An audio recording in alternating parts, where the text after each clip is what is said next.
درود بیننده عزیز و ارجمند. در فوتبال تاجیک بجز از چند موضوع مبرم یک مسئله خیلی دیگر هم هست که ما این شام در برنامه فوتبال تاجیک میخواهیم آن را مورد بحث و بررسی قرار بدهیم. این مسئله فرهنگ مخلصی و آداب مخلصی است و برای یک صحبت ما مهمانان را دعوت کرده ایم. انور میرزایف کارشناسی همیشگی ما، خبیر دولتوف سردار دسته کلوب مرکزی ورزش ارتش و نماینده فدراسیون فوتبال تاجیکستان نورعلی خورکشوف، خوش آمدید. خوب اینک از چمپیونات امسال چند دور گذشت و همین مسئله مبرمی که در بالا ذکر کردیم همین مسئله یک بار دیگر رو زد. اصولا این موضوعی هست که در فهمش راستی گپ هر خیله است، چون که این موضوع فکر میکنم که از آداب به اصطلاح از منتالیته، از حالت، از چند چیز وابستگی دارد. زیرا در هر مکان دنیا، در هر چمپیونات دنیا آداب مخلصی رو هر گونه درجه میدهند و هر گونه بها میدهند. اما ما و شما را ضرور است که آداب مخلصی خود را در اینجا بها بدهیم. من نخست میخواستم از نورعلی خورکشوف صحبت آغاز کنیم. چرا؟ چون که براستی برخی از طلبات مخلصان ما از فدراسیون فوتبال تاجیکستان در چهارچوب طلبات ها راست نمیاد. درست است نورعلی؟ منظور من چی است؟ منظور من که برخی از مخلصان متاسفانه از فدراسیون فوتبال تاجیکستان چیزهایی را طلب میکنن به گونه مثالی که برای دسته هاشون چرا سرپرست نمییابند، حال آنکه وظیفه اصلی و اصولی فدراسیون فوتبال تاجیکستان همگی تشکیل مسابقات فوتبالی است. درست است نورعلی؟ خوب، در مجموع واقعا حتی مثلا تشکیل کردن و برگزاری مسابقه ها هم این وظیفه فدراسیون فوتبال تاجیکستان است. برای این نهادی علاوه است تأسیس داده شده است لیگ فوتبال تاجیکستان. اما به هر صورت لیگ زیرساختاری و فدراسیون فوتبال تاجیکستان و مخلصان آن را فهمیدن ممکن است. و از سالهای اخیر مخصوصا وقتهای اخیر در توسط سامانه‌های اجتماعی تا توسط سایت‌های اجتماعی واقعا هم یک برخوردها یا که یک طلبات‌های می‌شود که اونها در یگان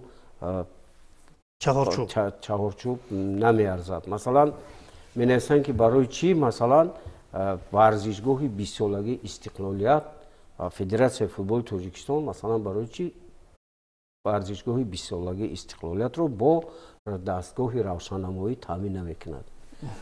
خب برای چی مثلا فدراسیون فوتبال تاجیکستان برای فلان دسته ها سرپرست پیدا نمی‌کند که همان ساله 1 میلیون سومانی یا که 1 میلیون دلار با او دهد؟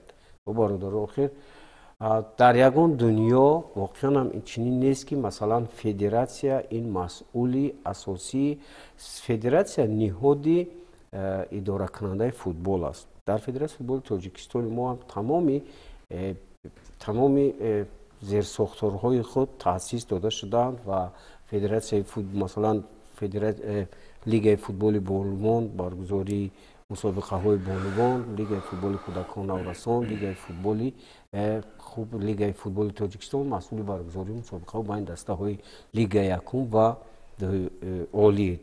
ببینید که ما در تهیه برنامه های ویژه‌ای که از جانب فدراسیون فوتبال تاجیکستان، لیگ فوتبال تاجیکستان عملی می شود، البته ما کوشش میکنیم که برای رشد و انکشاف فوتبال دسته های فوتبال رو تا اندازه دستگیری نماییم. اما و ورزشگاه ها هم، یعنی امروز من فکر میکنم که مسئولی اساسی با ترتیب در آوردن ورزشگاه ها این فدراسیون فوتبال تاجیکستان گشته است. اما پیش از اون که مثلا همین سوال میدهید باید سنجیدن در کار که همون فدراسیون یا که همون ورزشگاه در توازن کجا است در توازن مقامات اجرایی است، در توازن یگان شرکت هست، در توازن هست و این از اونها من فکر میکنم که پرسیدن در کار و با وجود همه این مسئله از جانب فدراسیون فوتبال تاجیکستان جهت بهتر گرداندن سطح میدان ها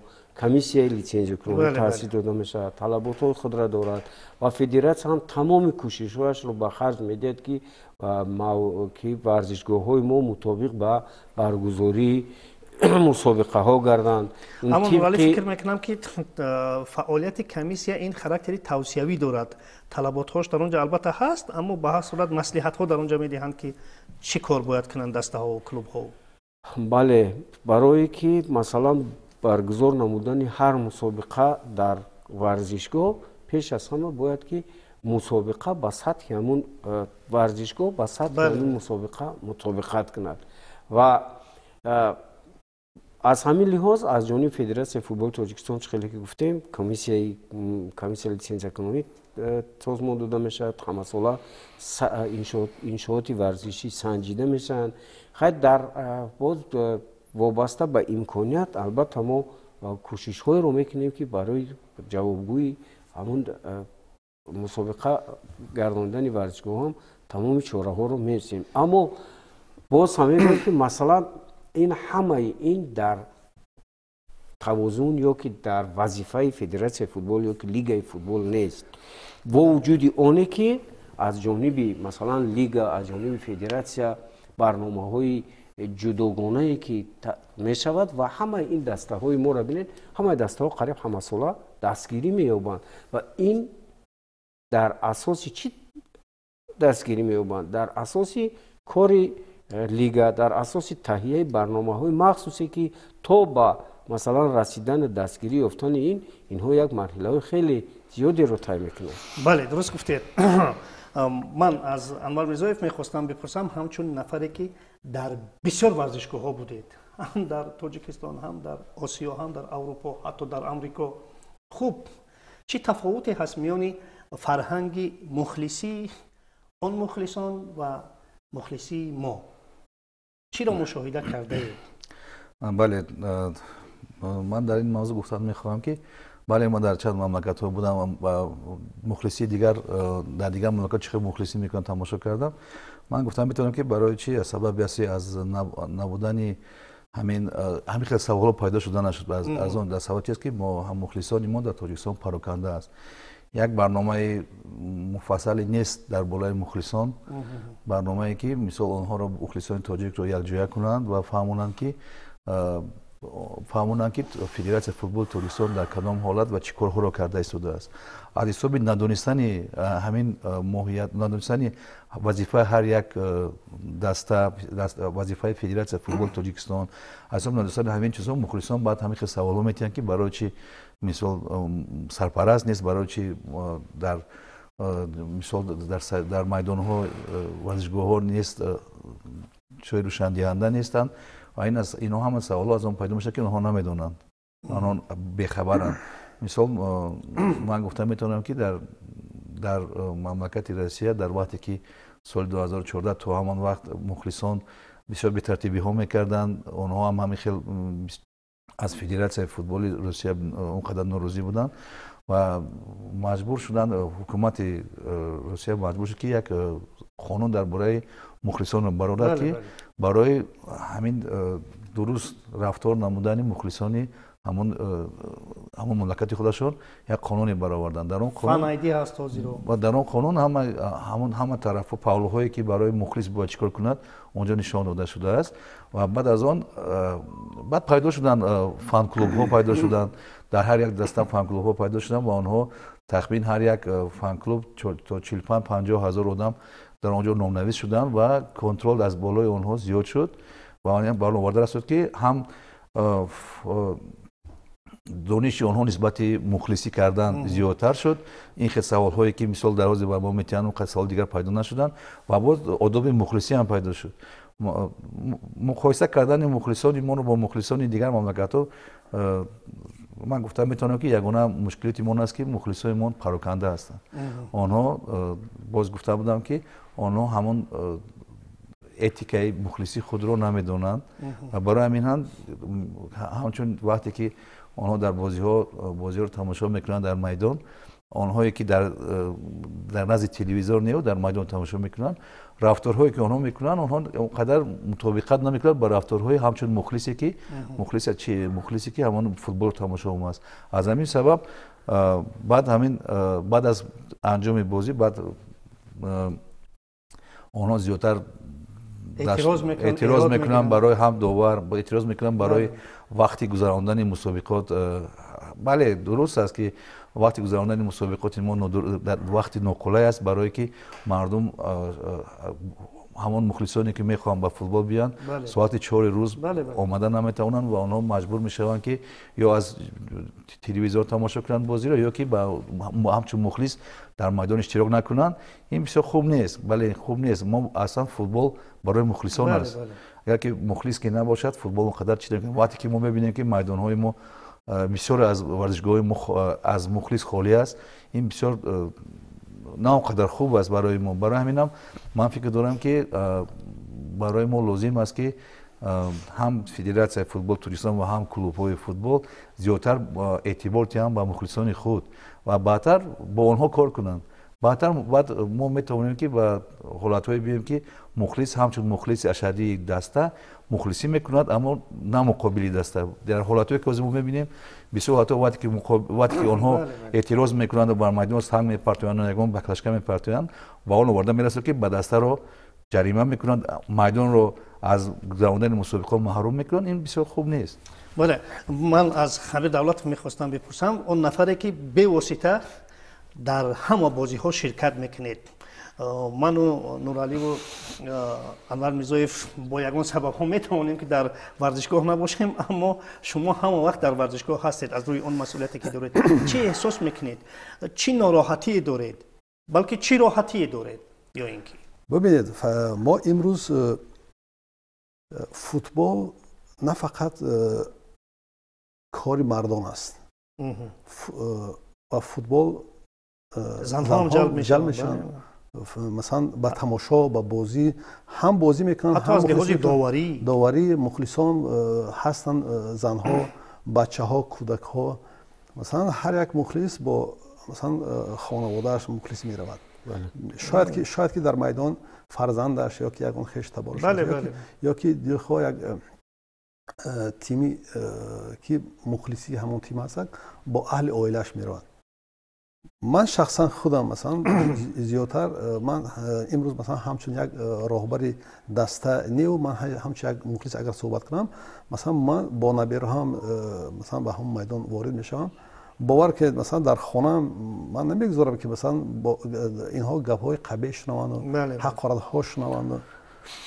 حتی من دیگر راه نیافتم همون ناوشنیک‌ها هستن که مثلا با بچه‌ها میدیم که شما یک موسیقی گوش کرده و فوتبال تماشا کردید که من حرف قبیحی مخلصان نشنوید. درست. باور کنید که امروز یعنی این مسئله داغ است. داغ روز است. من در تقویت گفته‌های شما یک چیز معذرت می‌پرسم اعلام میکنم. هفته قبلی من یک فوتبال رو تماشا کردم، یک بازی رو تماشا کردم و 100% آنچه که در اینجا از جانب شما ذکر شد اون رو تصدیق میکنم. این فوتبال با اون مخلصان تماشا کردن کاملا امکان نداشت. اون امکاناتی نیست که همین حتی وقتی که تلویزیون رو تماشا میکنیم حوز تلویزیون ما فرضیش یا که مستقیما یا که ثبتش هم که باشد باید در قریب خراسان، در بسیار افغانستان و در ایران و در تمامی شبکه‌ها پوشتگی تماشا میکنند و اما تماشا میکنیم باور کنید حقارت هایی که همین مخلصان میکنند و اونو توسط تلویزیون حتی اونو شنیده میشد. خب پستم که باشه اونجا تلویزیون علت ندارد، پخش مستقیم است. اونجا میکروفون های موندگی هستند که برای آنه که کیفیت بازی در اونجا احساس شود از جانب بیننده، همه آن صدایی که در ورزشگاه هست اونا باید بیننده بشنود. برای همین البته اون چیزی که همین یک صداهای را میشنوی که اون صداها باید نشنود تماما. برای همین سوال دادم که چه ناراحتی دارید از آن؟ نه بس از این ما باید که آموزش از مثلا اروپا و دیگر جا که مثلا اونجا همه نمود مثلا مخلص هست، زنها هستن، بچه ها هستن، با فرزندان با عائله میروند آزاد مخلصی کردن برآمده میروند. ما این شرایط را نداریم. این یک در حقیقت اندرشو گپی خود این داغ روز است. این مثلا این باید که برطرف شود، یک آموزش شود. بالاخره مثلا با کارمندان مثلا حفظ حقوق як ваколатҳо дода шавад ки масалан ҳозир мо дар асри 21 зиндагӣ дорем, технологияи пешрафта ҳаст. масалан ҳар як мухлис мисол бо тариқи камераҳо мебинем, ҷудо кунанд, бароранд, нишон диҳанд, тариқи худи ҳамин телевизионҳо ки манами беодоб. масалан мухлис омада нишастааст, масалан мухлисӣ дорад, фарзандаш дар майдон бозӣ мекунад ё ки доварӣ мекунад ё ки як хеш як наздикаш масалан як иштибоҳ кард дар майдон, хо довар бошад, хо бозигар бошад, аз ҷо гапи қабеҳ мезананд. ин нороҳатӣ ба ин шахсе ки масалан наздики он ҳаст, ин чӣ нороҳатӣ мешавад. масалан бояд ки ин доғи, ин проблемаи рӯз аст, ин ҳал талаб аст. аммо як чиз аст, хуб мусаллам аст ки футбол беэҳсос намешавад, дуруст аст. он мухлис аст, он бояд эҳсоси худро барорад, ба қавле ки адреналини худро барорад. хуб то кадом андоза меъёр муайян шудааст ки барои масалан як мухлис то кадом ҳад чӣ гуфта метавонад. ин дар дунё фикр мекунам ки ягон меъёри муайян нест. албатта дар Англия, Испания, Италия ҳам даштному ҳақорат мекунанд. ман боварӣ дорам ки онҳо ҳам чизе мегӯянд. ҳеҷ имкон надорад ки масалан унҷо ҳам дар ҳама ҷо мекунанд. аммо мо кадом як омилеро бояд биёбем, кадом як роҳеро бояд биёбем ки ин чиз ба гӯши онҳое ки футболро ҳамчун ид қабул карда, чӣ гуне ки гуфтанд бо фарзандони худ, бо зану фарзандони худ, бо оилаи худ барои тамошо мераванд, ин чиз ба гӯши онҳо нарасад. мусаллам аст. хуб барои мухлисон ки онҳо мехоҳанд ҳамун эҳсоси худро, кадом меъёрҳо муайян шудааст? оё ягон меъёр ҳаст? чӣ бояд кунем? меъёр муайян нашудааст. тарбия ҳаст. барои чӣ ман мисол меорам. албатта ки як чанд сол пеш дар Англия, чемпионати Англия ҷангҳои бисёр шадид буд байни мухлисони ҳама дастаҳо. баъд аз ҳамин конфедератсияи футболи Аврупо ба қароре омад ки дастаҳои Англияро дар мусобиқаҳои байналмилалӣ дур кунад. тахмин 5 сол онҳо бозӣ накарданд. дар давоми 5 сол тарбияи мухлисон сар шуд. дар он ҳар як тиме ки ҳар як дастае ки буд, ҳар клубе ки буд, бо мухлисони худ кор кард. ва шумо агар ки мушоҳида карда бошед, дар Англия ягон мисол панҷараҳо незанд аз ин майдон, ягон чизе аст. онҳо наздики майдон тамошо мекунанд, ба ид меоянд. онҳо даштном медиҳанд, ин мухлис аст, мухлисро ин хел контрол кардан намешавад. аммо онҳо дигар корҳо намекунанд. онҳо ба майдон санг намепартоянд, онҳо ба майдон намедароянд, ба даруни майдон. онҳо мисол бо овозҳои баланди мисол чи ба даштному ҳақорат наметиҳанд. онҳо ҳамин асоси ҳамин ки дар майдон бо якдигар ҷанг намекунанд. ва ин аз он буд ки онҳо ҳамчун тарбия шуд, дарси тарбиявӣ шуд ба онҳо вақте ки онҳоро 5 сол аз футбол маҳрум карданд, футболи байналмилалӣ. дар Россия ҳам ҳозир шумо бидонед карта балечка баромад ва онро дар сатҳи ҳукумат онро таздиқ карданд. агар аз ин кор онҳо боз билет ҳам мехаранд. аммо агар ҳамин кор набошад, билет харидан мушкил аст. ва барои шахсоне ки дар вақти бозиҳо бисёр номақулӣ карданд ва бисёр мисол даштном медиҳанд, мисол ҳамхел оташ чӣ мезананд, оташ мезананд, ба ислоҳи файрро оташ мезананд, онҳоро як рӯйхати калон доранд ва онҳоро ба ҳамон бозиҳо дигар намемонанд дар омадан. ва ҳамин хеле оҳиста одоби мухлисӣ пайдо мешавад ва онҳо мефаҳманд ки агар як бори дигар ҳамин корро такрор кунанд, онҳо дигар бар майдон дар омадан намемонанд. ва барои ҳамин ҳам оҳиста ҳамин ҳам шуданаш мумкин аст. ва боз гуфтанӣ ҳастам ки вақте ки мухлис дар майдон мухлисӣ мекунад, дар варзишгоҳ мухлисӣ мекунад, онҳо ҳатман бояд онҳоро контрол кардан наметавонем ки ҳатман ҳамин бояд онҳо бояд ягон даштном натиҳад, ягон чиз натиҳад. ман мисол оварда метавонам ки дастаи тими миллии мо вақте ки бозӣ мекунад, чӣ хел мухлисони мо зебо мухлисӣ мекунанд. майдон пур аз мухлис ва онҳо агар шумо шаб эътибор дошта бошед, ҳамин хел равшанӣ карда тамошо мекунанд. ягон даштном нест ва мухлисони мо бо як овоз тими миллии моро дастгирӣ мекунанд, мухлисӣ мекунанд ва ягон номаъқулӣ нест. байни мухлисои тими миллию чемпионати дохилӣ фарқи аммо бубинед ки ҳамин мухлисони تیم ها در اونجا جمع میشوند چرا در اینجا بی‌آدابی میکنند در اونجا من بازم گفتم میخوام که همین باید حتما باید همین هر یک کلوب در نزد خود همون فان کلوب های مخلصانی خود داشته باشد در همون حالت و با آنها کار کند. خوب انا همون نهاده که با فان کلوب ها باید کار کند با قول مصلحت دهد دستور بدهد یا اینکه در حدی که مثلا یک مخلص همه معیارها رو میشکند او رو از فوتبال محروم کند انا همون نهاد کی است کدام است کدام نهاد باید باشد حال حاضر انوار بسیار مثال خوب آوردن در مثال روسیه خوب کدام نهاد بودنش ممکن است ببینید چیزی که آقا گفتن در اروپا و در مثلا روسیه و در دیگر دولت‌ها اونجا کارمندان حفظ حقوق اصلا دیده نمیشن. بله استیوارت ها هستن بله. یا مثلا نازک دخترها هستن هر چی گفتن با آنها اطاعت میکنن. این آداب شخصی از اول شما گفته بودید این منتالیته همون خلق و ملت ها هست. این فرهنگ باید که در خون در وجودی هر یک انسان باشد که از این تربیت از خوردی باید باشد. انوار شاه چیزی که مثلا آوردن چمپیونات جهانی سال 2018 در روسیه مثلا ما رفتیم تماشا کردیم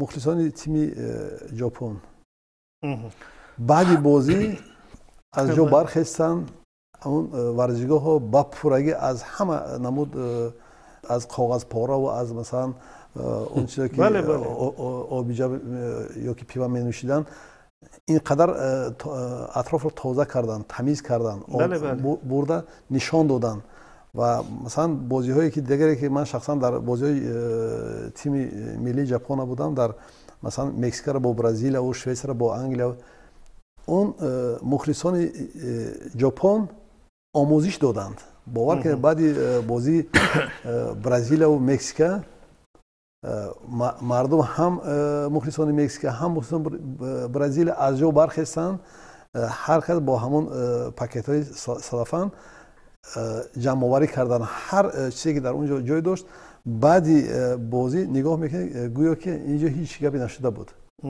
این یک آداب این فرهنگ ما باید این فرهنگ ها آموزش دهیم.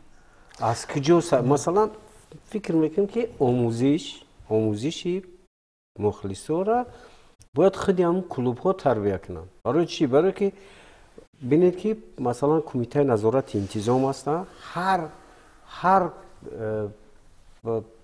چی میگم هر رفتاری ناشایسته مخلص میتواند که با کیسه یا که با بودجه کلوب ضربه بزند یا که اگر در اون ورزشگاه آمدند نابسامانی شد بدروی شد به ترتیبی شد دسته را ورزشگاه ها محکم میکنند و برای مطابق نظامنامه ما باید که 100 کیلومتر دور رفت بازی کنند.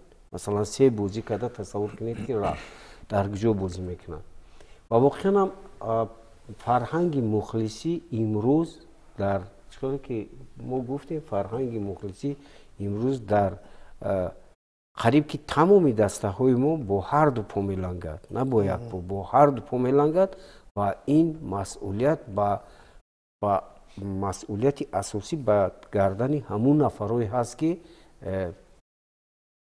با دستاندرکاران کلوب ها هست.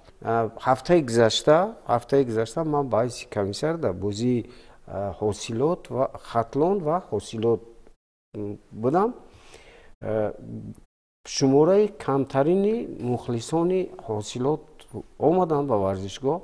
خب ما اونا را در جای وای کردیم شنوندیم و همین شاید که همین یکمین بازی بود که مثلا من دیدم که همین واقعیت همین مخلصی در یک سطحی بسیار وای بود بلند و فرهنگ بود. آفرین مثلا کلمه هایی را که یگان کلمه ناجای دشنام و حقارت و جست ها داشتن مثلا از رفتاری اگر از حکم داور ناراضی هستند یا با هشتاگ یا که با خرسک یا با همیچی ناراضی خود را بیان میکردن اما نشنیدیم که مثلا همین калимаҳое ки ҳақорат, аммо дар баъзи ҷоҳое ки хеле ки қайд кардан меравӣ ку дигар дар онҷа қатъи ягон кӯдакат ё қатъи ягон бай рафтагӣ бошӣ, бозӣ сар ошуда маҷбур мешавӣ ки варзишгоҳро тарк кунӣ буброи бурад. ман бо фикри моҳтарам нураидшо ман розӣ буда наметавонам, барои он ки масалан ман гуфтам аввалин бозӣ буд ҳар як масъулиятро масалан бар дӯши тимҳо партофтан, масалан бе ин ҳам мушкилоти тимҳо инқадар зиёд ҳаст ки масалан ин ҷиҳати маблағ, масалан ҷиҳати масалан масъалаҳои мухталифи худро дорад. агар масалан ин проблемаи масалан мухлисро инам ба дӯши агар тимҳо бор кунанд, масалан ин шароит нест, ин масалан ман аз аввал гуфтам ки масалан ман пешниҳод кардам ҳамун чизе ки аз хурдӣ мо мегуфтанд ки фил мулло мешавад бо зари бичӯб, беадабро ҳар ҷофти бикӯб. Мо дигар роҳ надорем, масалан то он замоне ки масалан мо омӯзиш диҳему фарҳанг, мо фақат мисол такя ба кормандони ҳифзи ҳуқуқ мекунем, ба замон камераҳои назоратӣ мекунем, пайдо карда оварда масалан худи масалан телевизиони варзиш ҳар кадоми оро нишон диҳад, масалан дар бораи ҳар як шахс масалан як бор ду бор як шарманда кунанд, фикр мекунанд ки дар оянда суханони бисёр хуб фикрон ду фикр. Якумаш ки бояд ҳар як тим бояд фан-клуби худ дошта бошад, бо онҳо кор кунад, ва дуюмаш ки бояд коркунонзи худ бояд ёрӣ расонад дар ин масъала. Ман фикр дорам ки ҳар ду ҳам ҷо дорад. Масалан мисол Федератсияи футболи Тоҷикистон наметавонад ки ҳар як клубро чиашро фан-клубашро нигоҳ кунаду чӣ кунад. Лекин ман боз як бор дигар мегӯям, бояд як барномае бошад ки аз тарафи Федератсияи футболи Тоҷикистон ки барои ҳамин этикаи мухлис агар ҳамин бирояд, агар ман фикр дорам ки кор камтар осон мешавад. Намояндаҳои Федератсияи футболи Россия рафта бо мухлисони ҳар як фан-клуб суҳбатҳо мегузаронанд. Ҳаст чанд че ки мегӯянд русо направление, чанд роҳ ҳаст, чанд самти ҳаст ки дар он ҷо дар Федератсияи футболи Россия бо мухлисон кор мекунад. Яке самтҳои он ки мисол яке аз бозигарони бисёр хуби Русия Аббод Смертин, шумо медонед дар Челси бозӣ кардааст. Ӯ роҳбари яке аз замон самт ҳаст ки дар он самт барои дискриминатсияи футболбозон аз тарафи мухлисон, яъне ки кадом футболбоз агар мисол пӯсташ дигар бошад, онро мисол ҳар хел номҳои паст мезананд ва дар ҳамон майдонҳо як намоянда аз Федератсияи футбол иштирок мекунад ва он ҳамон чизро фақат чӣ мекунад. Дуюм намояндаш дар дигар корашо. Ҳамин хел онҳо оҳиста ҳамон хайкон роҳҳо меёбанд ки ҳамин бо мухлисон кор кунанд зиёдтар ва мухлисон одоби онҳо хубтар шавад. Барои мо ҳам дар кор аст. Мо ҳозир че ки ман гуфтам ягон чиз надорем. Дар бораи мухлисон, дар бораи одоби мухлисон мо фақат сухан мегӯем. На ягон барнома ҳаст, на ягон қонун дар бораи мухлисон аст ва фақат мо сухан мегӯем. Аммо чӣ легионер дорем? Мо бале. ду бозиро мисол меорам. Бозии охирон бо ҳосилоти фархор, чизе ки нуроидшо гуфтанд ки як гурӯҳи мухлисон ба шаҳри Бохтар омадан мухлисӣ кардан. Мо дар сафар дар хонаи масалан ҳосилот гӯё ки бозӣ кардем дар майдони ҳосилот. Бовар кунед фарҳанги баланди мухлисӣ нишон доданд. Дар ҳамин 90 дақиқа ҳатто ки масалан тими онҳо ғалаба накард, масалан дар майдони худ хол аз даст дод, лекин як фарҳанги баланди мухлисӣ нишон доданд. лекин як масалан бозии дигар буд соли гузашта, ман намехоҳам инҷа номи ин тимро гап занам. Вақте ки мо дар майдони ҳамон тим ғалаба кардем, моро бо сангу масалан оҳану бо таҳқиру гусел кардан. Масалан ман як чизро пайқас намудам ки ҳаст гурӯҳи мухлисоне ки бо ҳамун ҳарфҳои қабеҳ, бо ҳамун даштномаҳо фикр мекунанд ки масалан таъсир ба довар мерасонанду ин кӯмак ба бозӣ мешавад. гап сари ин ки онҳо на фақат довара таҳқиру маломат мекунанд, онҳо ҳамун бозингарони ҳарифу бозингарони худашонро ҳам мекунанд. ин як намуд, як тариқаи масалан фишороварӣ ҳам ба тими масалан ҳариф аст, ҳам ба довар. ин гӯё ки як кӯмаке ба тими худашон мекунанд. аз телевизиони варзиш хоҳиш кардани ҳастам ки ҳамин барнома як ду-се барномаи дигар зиёдтар камтар дар бораи мухлисо кунад, дар бораи этикаи мухлисо. Дар он ҷо намояндаи Федератсияи футболи Тоҷикистон омада, дар бораи дигар роҳбарои дигар фан-клубҳо омада як суҳбат кунанд, бисёр хубтар мешавад. Барои чӣ? Барои он ки مخلصان ماهیت هر وظیفه های هر یک دسته رو نمیدونن. راهبر دسته باید چیکار کند، فدراسیون فوتبال تاجیکستان باید چیکار کنه نمیدونن. و برای همین خاطر سوال هایی چی پیدا میشه، سوال هایی که چه که گفتن در اول صحبت نورعلی، برای چیز برای دسته مثال یگان دسته اسپانسر نمیاد فدراسیون فوتبال تاجیکستان. وقتی که هم خیلی واخری شما تشکیل کنید، اگر من فکر دارم که نماینده فدراسیون فوتبال تاجیکستان و نماینده کلوب ورزشی کلوب فوتبال میتواند که همین رو فهموند که مخلصان محترم این وظیفه مثال ما است، یافتن مثال اسپانسر، مثال این وظیفه فدراسیون فوتبال تاجیکستان است، مثال درباره تشکیل نمودن مسابقه که دیگر در این حالت دیگر حق سوال ها پیدا نمیشن. این بسیار خوب است. من زیاده از این گفتنی هستم که اصولا همه دسته ها خوبند، مخلصان همه دسته ها خوبند، همه دسته ها باید مخلص داشته باشند و دستگیری داشته باشند. ما قربانی همه آن مخلصانی که به ورزشگاه میآیند دسته های خود دستگیری میکنند. درست است. مسلم است که از روی تجربه هایی که در دنیا هست، آن چیزی که در اینجا گفته شد، مثلا گاه شیشه های تیره‌ای اتوبوس رو میشکنند، منظور من در اروپا و در دیگر جا هست. خوب برخی مثلا گفته های هستند، بعضی داد و فغان و تحقیر و حقارت، این چیزا متاسفانه در فوتبال هستند، متاسفانه در فوتبال هستند. اما قشر باید دو نباشد، یک قشری که صرف به قول از دهانش زهر میریزد و قشری که برای فوتبال و تماشای فوتبال همچون اید با عائله خود میاد. ما باید راحتی که اونها میبینن این کیفیت البته خلالدار نکنیم. و مخلصان عزیز ارجمند، البته هم منظور از این صحبت اعتراض و ایراد سخت به شما نیست، بلکه دعوت شما از اون است که کاملا دعوت از شما هست که ما فوتبال خود را از غرضها دور کنیم، ما فوتبال خود را از گفته های قبیح دور کنیم. یک بار دیگر گفتنی هستیم که مخلصای عزیز، ما شما را آنگونه که سرسپرده هستید به کلوب های خود، به دسته های خود منع کردنی نیستیم.